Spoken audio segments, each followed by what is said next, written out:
Let's talk about this latest development. What do you think of that? Well, it's absolutely exciting to see what's happening on the Korean Peninsula because the Panmunjom Declaration and the summit between the two leaders are very ambitious in nature and very groundbreaking in terms of what we can expect to happen on the Korean Peninsula. And North Korea seems to be ready to take the next steps. And there's a lot to work on in terms of the details of, denuclearization and the peace agreement. But the mood is certainly hopeful. So, well, it sounds like you are optimistic, at least, about the sincerity of Kim Jong-un's latest pronouncements. I am, because I think the alternative is very grim. And at this point, it is easier to be very cynical when it comes to North Korea.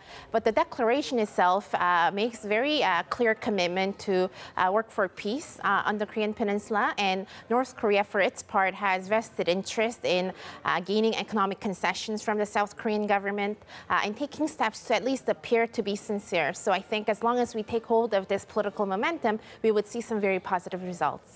Now, U.S. President Donald Trump taking a lot of credit for this movement last night at a rally in Michigan. Let's have a listen to what he had to say. One of the fake news groups this morning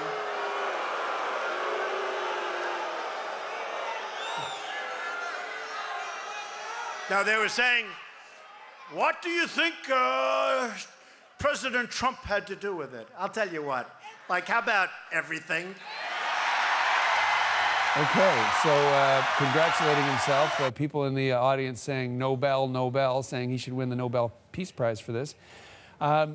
Is it possible that he's given away too much in terms of a bargaining position for when he may meet, perhaps in May, with Kim Jong-un?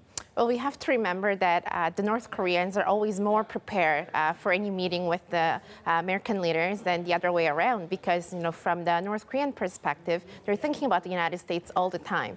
And from the American perspective, North Korea appears once in a while.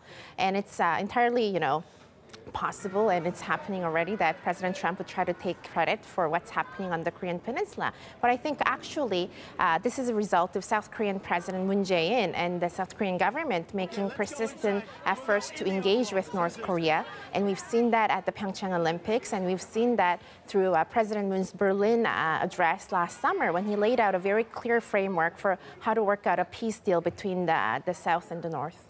An issue we have not heard all about, recently anyway, in all this congratulation and optimism, is the issue of human rights. And just a few months ago, of course, North Korea demonized for its treatment of its own people. We're not hearing that now. Should we be?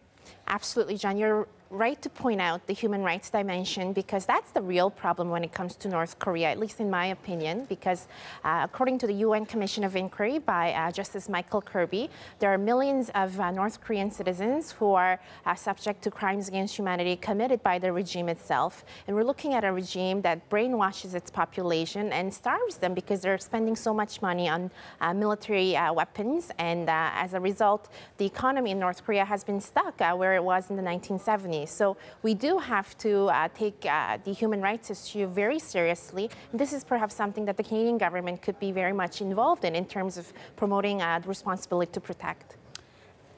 Which is what you do.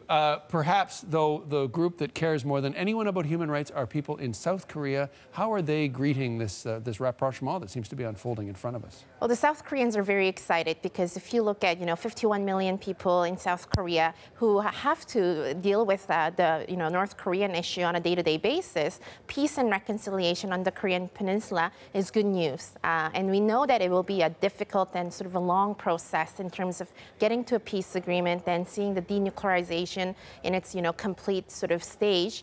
But until we get there, I think South Koreans will be very hopeful, and certainly the South Korean government will work very hard to ensure that whatever was agreed at the Panmunjom Declaration comes through in its fullest extent.